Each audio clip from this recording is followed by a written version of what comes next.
Con su permiso, lo que voy a hacer a continuación es avisar a nuestros estómagos de lo que va a pasar en los próximos minutos antes de que insistentemente busquen nuestros relojes.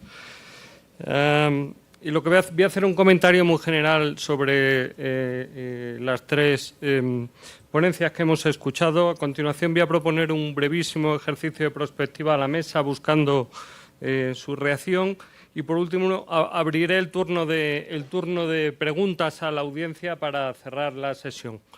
El comentario general que quería hacer es básicamente una reflexión que es casi una verbalización de lo que yo creo que todos tenemos en la cabeza. En particular, quiero referirme a la idea de que un sistema de producción estadística, y en particular un sistema de producción de estadísticas oficiales, es un sistema complejo. Complejo como lo es, por ejemplo, el diseño de sistemas informáticos, en el sentido de que es un sistema formado por un elevado número de componentes interconectados entre sí e interconectados entre sí de manera muy irregular. Eso consume recursos y supone que uno deba atacar para poder gestionar y llevar a cabo eficientemente la producción estadística, debe adoptar estrategias que ataquen diversas circunstancias. En particular, con respecto a lo que nos han presentado, que es el acceso seguro a los datos, yo creo que no solo para investigadores, sino para cualquier tipo de usuarios. Lo que hemos visto es cómo el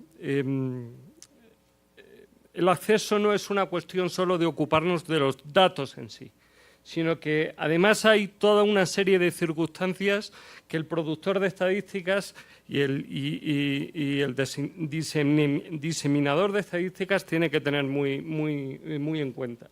Tiene que tener en cuenta el usuario, tiene que tener en cuenta el entorno de computación o el entorno del acceso, tiene que tener en cuenta los proyectos, tiene que tener en cuenta cómo está configurado todo el sistema para poder evaluar los riesgos. Yo creo que lo que han presentado es una constatación más en una pieza de todo el sistema de producción de por qué es un sistema complejo y por qué, llevándolo al campo de la capacitación profesional, pues necesitamos este unicornio, o en realidad estos equipos multidisciplinares, donde no prime solo las matemáticas o la estadística, ni tampoco prime solo las tecnologías de la información, sino que se incluyan también muchos otros aspectos para poder gestionar bien todas las características del sistema. Y con esto quisiera proponer un pequeño ejercicio de prospectiva, intentando conectar lo que hemos oído con un futuro, o espero que vaya por esas líneas, un futuro lleno de Big Data. Entonces, imaginemos para el futuro que, además, en un país con culturas prehispánicas donde eran expertos en astronomía, imaginemos que hay una alineación estelar y de repente los grandes propietarios de datos, generadores de datos como Google, Facebook, compañías telefónicas, bancos comerciales, compañías eléctricas, abren sus puertas a que las oficinas nacionales de estadística puedan tener acceso libremente a este universo de datos, donde supuestamente no creo que esos datos sean transmitidos a las dependencias de la oficina, sino que tendremos que tener un acceso in situ y un procesamiento in situ en estas dependencias, donde podremos entonces hacer una riqueza de estadísticas oficiales pues muy superior a lo que ahora podremos hacer. Entonces, imaginemos que en un futuro estamos en una circunstancia como esa. Entonces, yo le pido a la mesa, en un ejercicio un poco quizás a lo mejor de fantasía o quizás solo cuestión de tiempo, ¿qué cambiarían las condiciones de acceso o en el marco de acceso al usuario a este tipo de datos? ¿Qué cambiarían de lo que han, qué debería ser modificado o mejorado para seguir garantizando la confidencialidad y la privacidad en esas circunstancias un poco futuristas.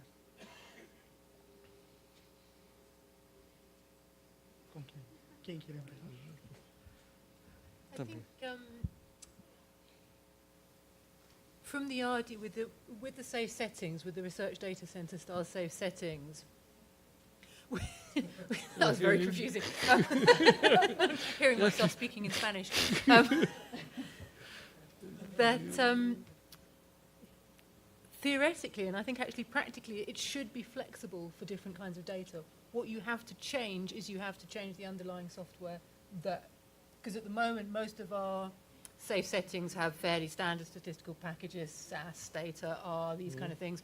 Obviously, they are not going to accommodate big data. So I think it's more to do with changing the platforms the researchers can work in within the safe settings. But I think the safeguards around the safe settings, the non-data things of the 5 safes, are still valid in that circumstance, yeah. Yeah, I agree with Tambi.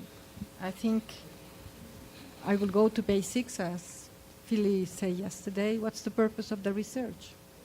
No? And then you have the whole setting. I wouldn't just for whatever they want to do. No, I think you have to know why they want to use it, for what reason, and what's the benefit for society. En esta perspectiva futurista, creo que lo que va a pasar es que el ecosistema se va a ir adecuando. Yo creo que en algún punto no es que desaparezcan las oficinas de estadísticas, que la información ya va a estar en muchos formatos estandarizados, va a estar muy, muy disponible y simplemente el ecosistema se va a ir blindando para que con sistemas como el de Google o como Alexa yo pregunte, oye, ¿cuál es el estado con más aguacates? O ¿cuál es el estado donde se propagó más rápido una enfermedad? ¿No? Entonces yo creo que el sistema va a llegar a un punto donde que nos va a proporcionar el mayor número de estadísticas y pues no se va en un principio vulnerar información personal, ¿no? Televisión, dime cuál es mi película favorita, ¿no? Sin que la empresa intermedia tenga que enterarse de mis preferencias, ¿no? Yo creo que eso es la tendencia, pero es con el ajuste del sistema. Muy bien.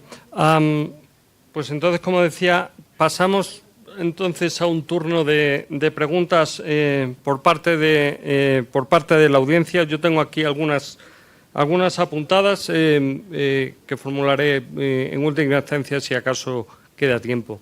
Sí.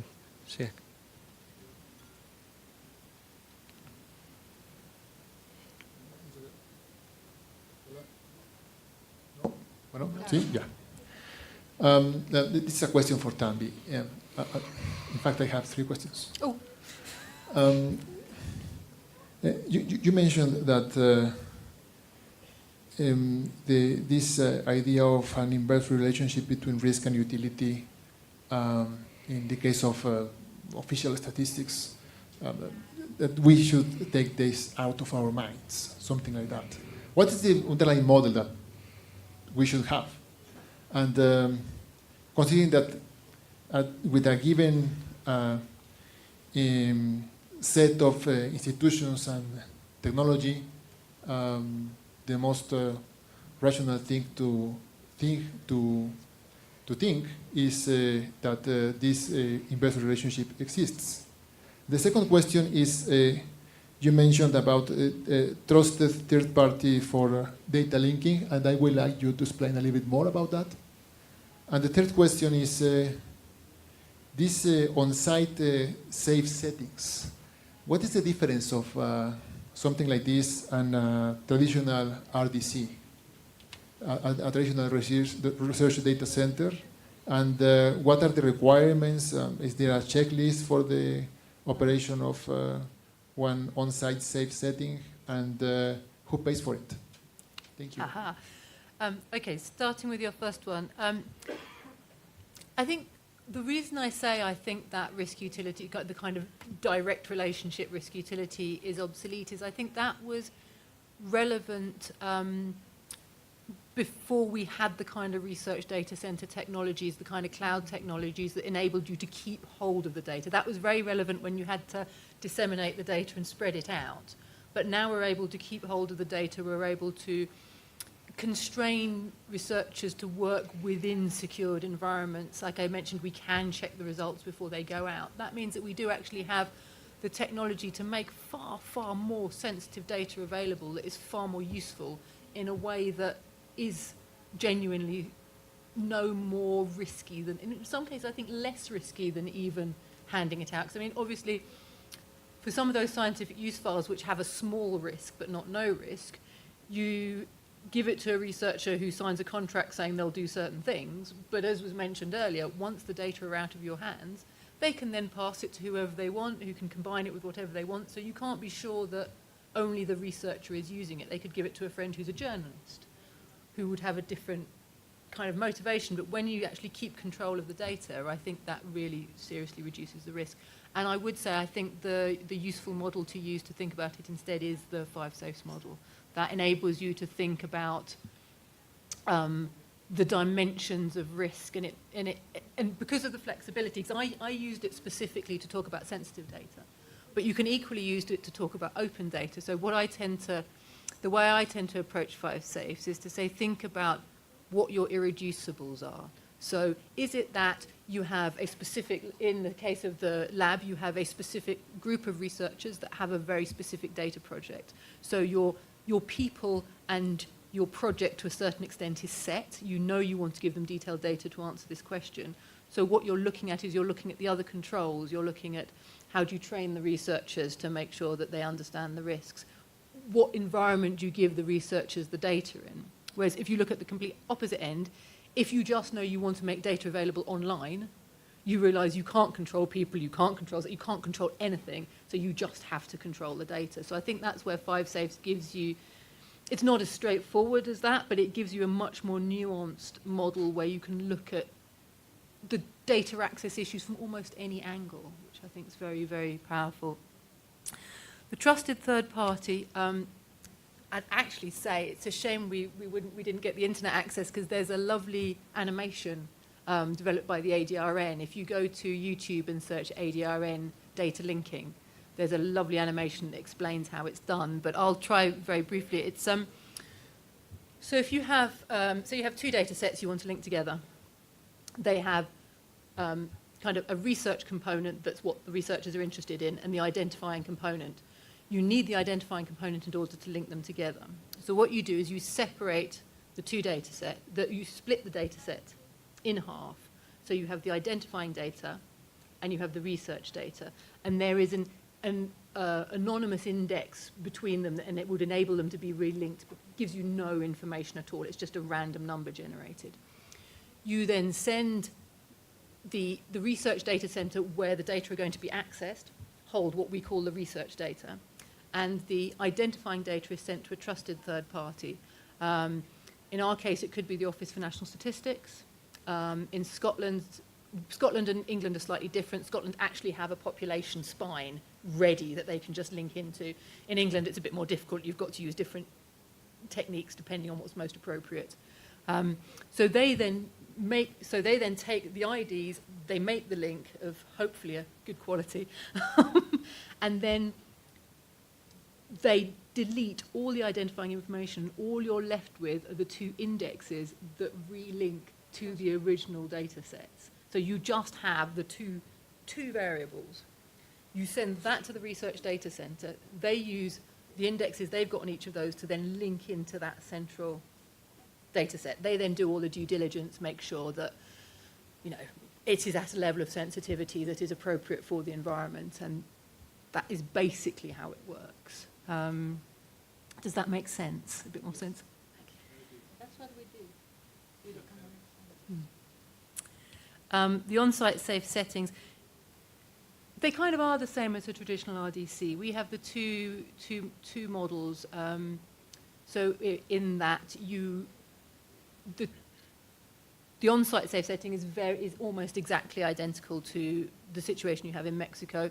We have a slight difference in some safe settings allow remote access.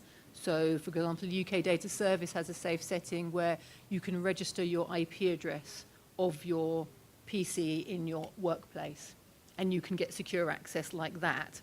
But they have Jan, please help me. Yes, we have the universities have their own internal intranet system that works across universities. So you link through that system.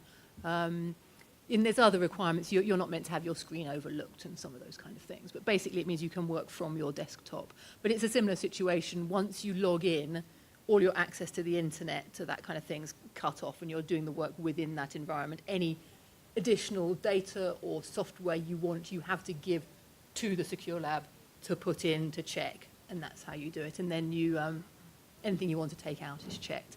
Who pays? And users are trained.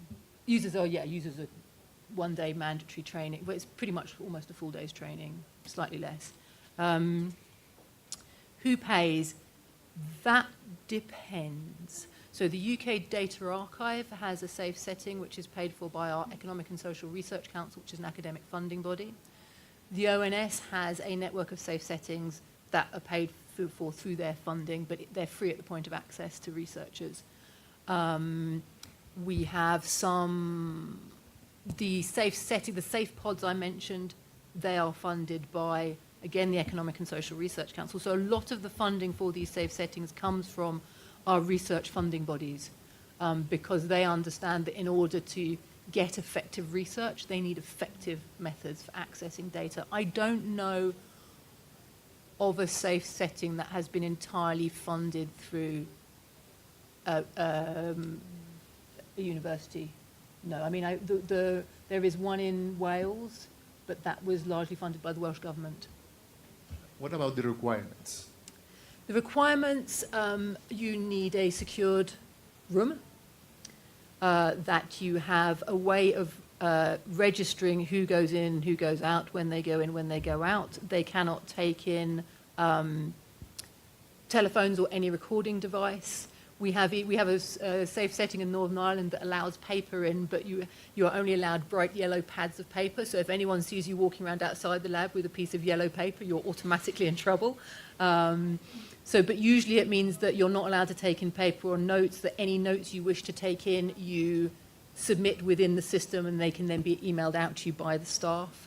You need your PCs for access. You need a usually thin client connection to the computer, the server where the secure data is stored. That obviously needs to be a highly secured environment. Unless what you're doing is remote accessing. So we have some safe settings that are just safe rooms that then have a link to the data center. And so they don't need the secure server, they just need the secured environment. But it's an environment where you can control who goes in and what they're doing while they're there. And most of them have some kind of supervision, local supervision from staff. Often actually with a lot of the safe settings we had in the Administrative Data Research Network, because the staff that did the output checking were also researchers themselves, they would all be working in the same room at the same time as the visiting researchers all doing their work. So that was quite useful in that you got those synergies. So the researchers could work beside the people that really knew the data, which can be really useful. Talk about, you are trying to define standards for those. Yes, the UK Statistics Authority is currently in the process of writing a code of practice that will promote standards in all those aspects. Felix? Just to follow up a bit for that, I mean, the technology that's being discussed here is what's used everywhere. The only real difference is the way that you implement it. So the broad idea, if you start with a research data center, and what's happened over the last 20 years is you basically virtualize it. So instead of physically the data being in front of you, you put a virtual wall so the data is anywhere. Everyone now does that. The only difference is that actually what are the restrictions? So for example, in the UK, the facilities that Tanvi is talking about, the ones run by ONS, you have to be in a particular location. So in theory, and factually in future, there will be access from lots of places, but at the moment you have to be on the government site to use it. But that's a decision of the ONS to run that way, and then particular requirements. It's the same technology being other places. Then there are other variations. So for example, the French have a system where they have sort of thin clients which you can take away, and they allow access all sorts of places.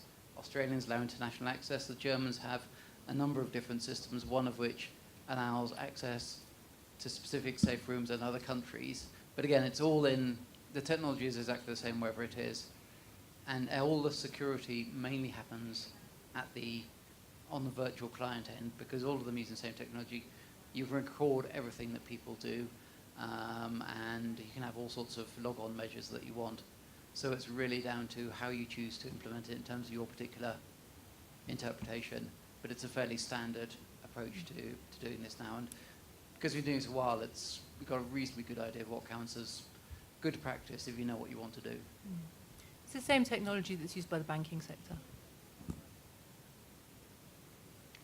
Actually, it's slightly different for the French, and if you want me to talk to you about what the French do, we'll do that afterwards. I have a question for Tammy. Oh. May I? Sí. ¿Tú también? A question for Tammy. What were the guidelines to start opening research data centers outside the ONS at the beginning?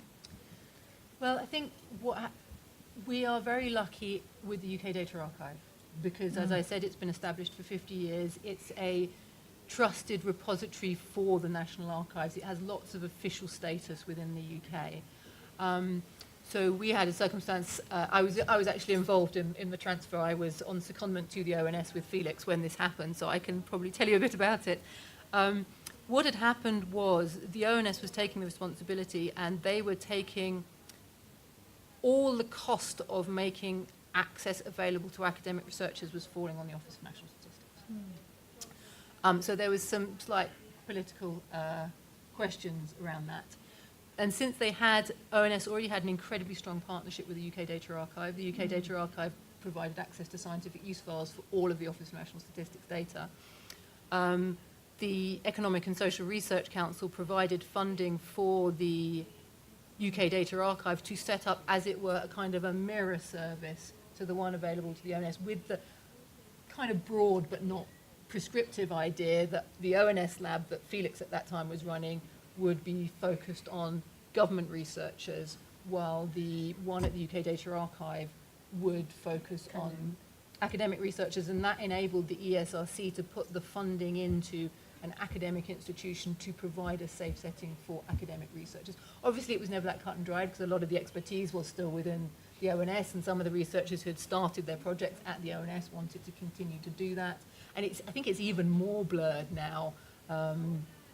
So it was never a strict split, but that was largely the motivation. It was funding motivation, as these things very often are.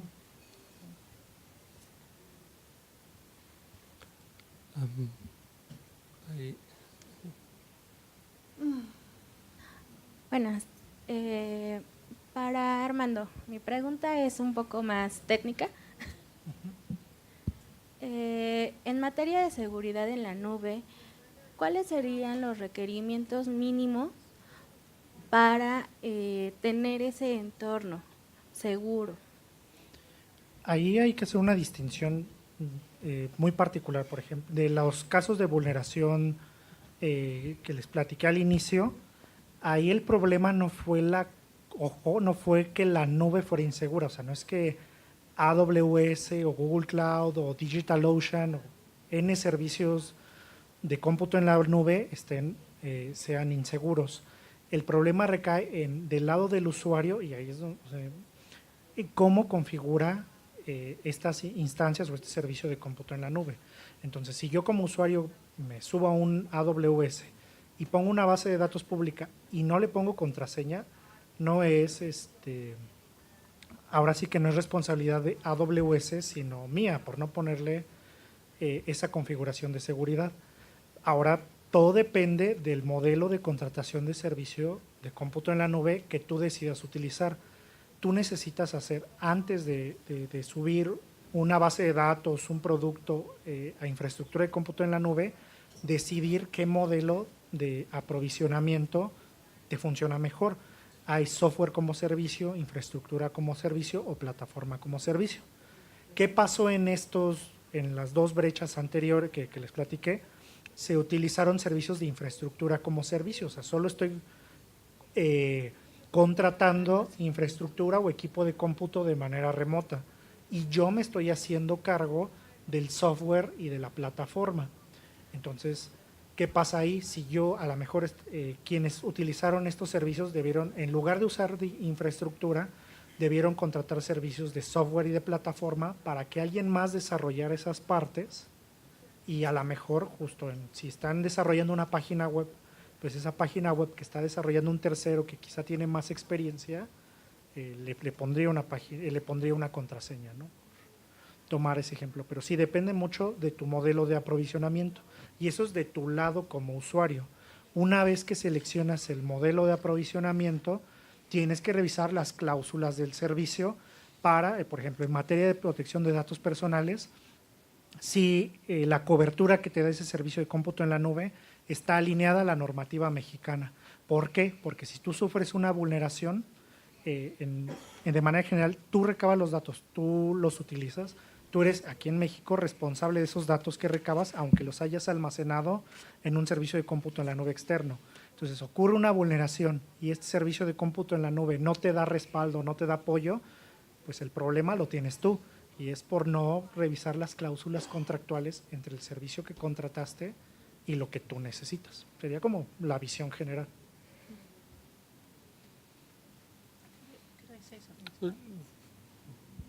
I'd also just like to add that I think it's a very difficult question you were asked because it's very difficult to define a minimum security requirement if you don't know the level of sensitivity of the data. Exacto. Por favor. Armando, a lo mejor una pregunta para que se estará haciendo la audiencia es ¿qué responsabilidad hay para las personas que ponen a disposición bases de datos que no tendrían que haberlo hecho, que filtran datos sensibles, como el caso de salud del que hablaste? ¿Hay alguna responsabilidad en el país y cuál sería el procedimiento que tendría que seguir un afectado? Sí, la responsabilidad recae en particular, por ejemplo, el caso de Nova Health es una empresa ubicada en México, ¿no?, que está utilizando un almacenamiento externo, pero al estar ubicada aquí en México es sujeta de la Ley Federal de Protección de Datos Personales.